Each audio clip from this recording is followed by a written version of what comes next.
ಸ್ವಲ್ಪ ದಿನದಿಂದ ಕಾಡಿನಲ್ಲಿ ಒಂದು ಭಯಂಕರವಾದ ವಾತಾವರಣ ತುಂಬಿತ್ತು. ಸ್ವಲ್ಪ ದಿನದಿಂದ ಕಾಡಿನ ಜಂತುಗಳು ರಹಸ್ಯವಾಗಿ ಕಾಣದೆ ಹೋಗ್ಬಿಡ್ತಿದ್ವು.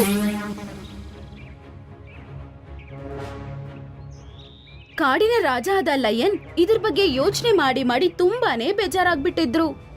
ಎಷ್ಟೋ ಪ್ರಯತ್ನ ಪಟ್ಟ ನಂತರ ಅವ್ರಿಗೆ ಕಂಡಿಡಿಯಕ್ಕೆ ಆಗ್ತಿಲ್ಲ ಈ ಕಾಡಿನ ಜಂತುಗಳು ಎಲ್ಲಿ ಮಾಯ ಆಗ್ತಿದ್ವೋ ಏನೋ ಅಂತ.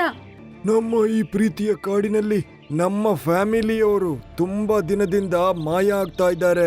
ಮತ್ತೆ ಇದು ಇನ್ನು ನಡೀತಿದೆ.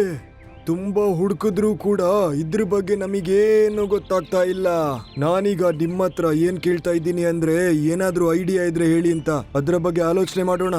ಲಯನಿನ ಮಾತು ಕೇಳಿ ಬ್ಲಾಂಕಿ ಹೇಳುತ್ತೆ, ಎಲ್ಲಾ ಜಂತುಗಳು ಕಂಡಿಡಿಯೋದಕ್ಕೆ ತುಂಬಾನೇ ಪ್ರಯತ್ನ ಪಟ್ವು, ಆದ್ರೆ ಪ್ರಯೋಜನನೇ ಇಲ್ಲ.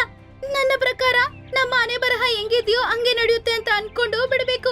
ನಾನೇನ್ ಅನ್ಕೋತೀನಿ ಅಂದ್ರೆ ಇದ್ಯಾವುದೋ ಭೂತ ಪ್ರೇತಗಳು ಮಾಡ್ತಿದೆ ಅಂತ.